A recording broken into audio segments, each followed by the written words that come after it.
Hello students, once again welcome you all in my YouTube channel Pacific Chemistry Classes by महिमा लहरिया। Students, आज का जो topic है वो न्यूक्लियर केमिस्ट्री से है और न्यूक्लियर केमिस्ट्री जो चैप्टर होता है वो सभी कॉम्पिटिटिव एग्जाम के पॉइंट ऑफ व्यू से बहुत इंपॉर्टेंट होता है और थ्योरी एग्जाम्स में भी क्वेश्चंस बहुत आते हैं। तो जो सबसे इंपॉर्टेंट क्वेश्चन जनरली पूछे जाते हैं high schools and the PU levels पर, वो पूछा जाता है what are the types of the radio active decay. So आज हम इसको डिस्कस करते हैं। न्यूक्लियर केमिस्ट्री में हम क्या पढ़ते हैं, जब कोई न्यूक्लियस से कुछ रेडिएशंस का एमिशन होता है।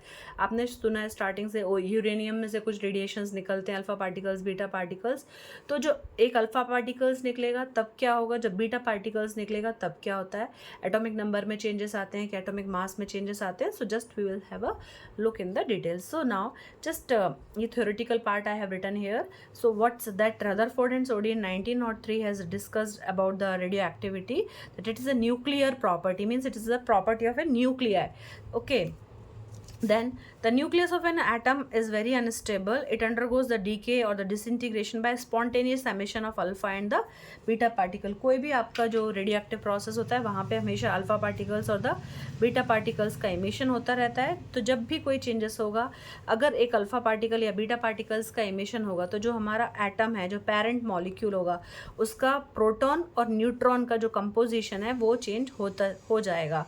उसके बाद ही आपका जो नया न्यूक्लियस बनेगा वो स्टेबल न्यूक्लियस में कन्वर्ट होता है। सो द ओरिजिनल न्यूक्लियस है उसको हम लोग क्या बोलते हैं, parent nuclear, and the product is also known as the daughter nuclear. तो अब हम देखेंगे कि जो हमारे सिंपल टर्म्स होते हैं कि एक होता है अल्फा डीके, एक होता है हमारा beta decay. So what is alpha decay and what is the beta decay.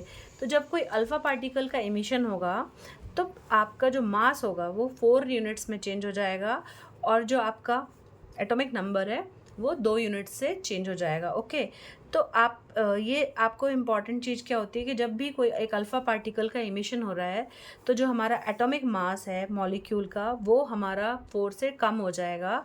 It will get reduced by the 4 and atomic number will change bye 2। Means atomic number कितने से डिक्रीज हो जाएगा, 2 से, और एटॉमिक मास हमारा कितने से decrease हो जाएगा, 4 से।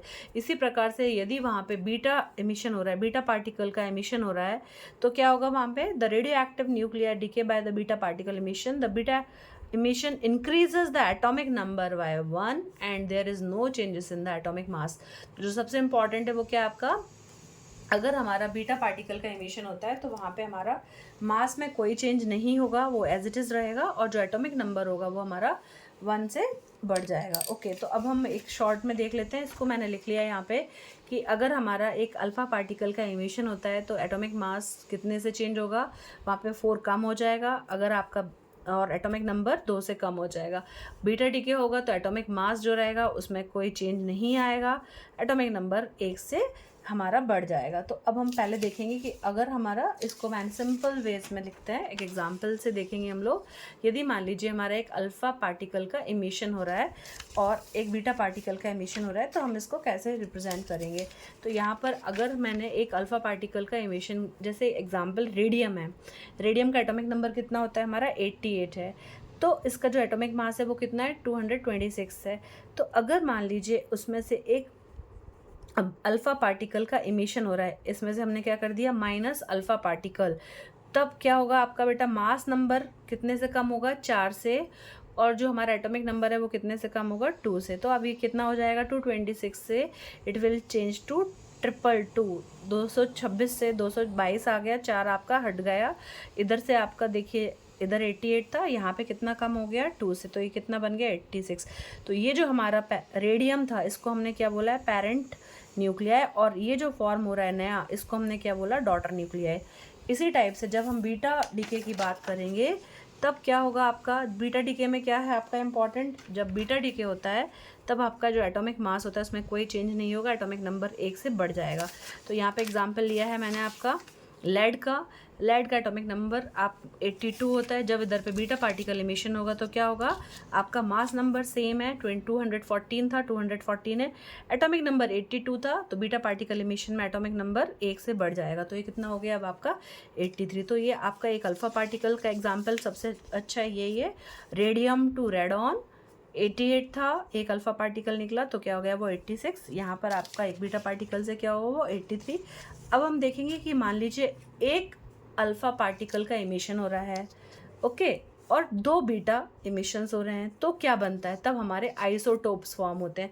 आइसोटोप्स क्या होते हैं, जैसे कि ये पोलोनियम है, ये भी पोलोनियम है, तो ऐसी स्पीशीज़ जिनका एटॉमिक नंबर सेम है बट मास नंबर अलग अलग है, तो उन स्पीशीज़ को हम क्या बोलते हैं, आइसोटोप्स। आइसो मीन्स सेम, तो ऐसी स्पीशीज़ जिनका एटॉमिक नंबर सेम होता है और एटॉमिक मास अलग होते हैं। जैसे कि हमको मालूम है हाइड्रोजन के 3 आइसोटोप्स होते हैं। कौन कौन से होते हैं, हाइड्रोजन के 3 आइसोटोप्स होते हैं। एक हमारा होता है ड्यूटेरियम, एक होता है हमारा ट्रिटियम और एक हमारा हाइड्रोजन। तो जो फर्स्ट वन है इसको हम नॉर्मल क्या बोलते हैं, हाइड्रोजन। जब सेकेंड हमारा होता है जिसका मास 2 होता है, इसको हम लोग क्या बोलते हैं, ड्यूटेरियम, जो आप हैवी वाटर में पढ़ते हो लाइक D2O। इधर नॉर्मल वाटर हमारा H2O होता है। इसी टाइप से जो थर्ड वाला रहेगा ये हमारा सन के एटमॉस्फेयर में मिलता है, इसको हम लोग क्या बोलते हैं, ट्रीटियम। तो ये हमारे 3 हाइड्रोजन के आइसोटोप हैं। जब एटॉमिक नंबर सबका 111 है बट मास नंबर एक का 1 है, एक का 2 है, एक का 3 है, तो जब आपका एक अल्फा पार्टिकल का एमिशन होगा और 2 बीटा पार्टिकल का एमिशन होगा, तब क्या बनेगा, आइसोटोप। एग्जाम्पल पोलोनियम है, एटॉमिक नंबर कितना है, 84 है और मास कितना है, 218 है। तो जब अल्फा पार्टिकल का एमिशन होगा तब क्या हो रहा है, मास कितने से चेंज होगा, 2 से कम हो जाएगा, और sorry atomic mass will change by 4, तो ये 218 का 214 हो गया and atomic number will decrease by 2, तो it is 82 now. Then beta particle का एमिशन होगा तो क्या हो जाएगा, हमारा जो एटॉमिक मास है वो चेंज नहीं होगा, एटॉमिक नंबर हमारा कितना हो जाएगा, 83। इधर पे क्या होगा, अगर हमारा अगेन बीटा पार्टिकल का एमिशन हो रहा तो बिस्मथ बना, बिस्मथ से हमारा क्या बन जाएगा वापस वो पोलोनियम, क्योंकि मास तो 214 ही है। यहाँ पर जरूर कितना हो जाएगा आपका 83 से 84, क्योंकि जब बीटा पार्टिकल का एमिशन होता है तो हमारा एटॉमिक मास सेम रहता है, एटॉमिक नंबर चेंजेस होता है 1 से। होप आपको ये वीडियो समझ में आया होगा। न्यूक्लियर केमिस्ट्री के और videos I will upload the soon, so just you can take a pic and you can just prepare for your exams. Thanks for watching. Do subscribe the channel.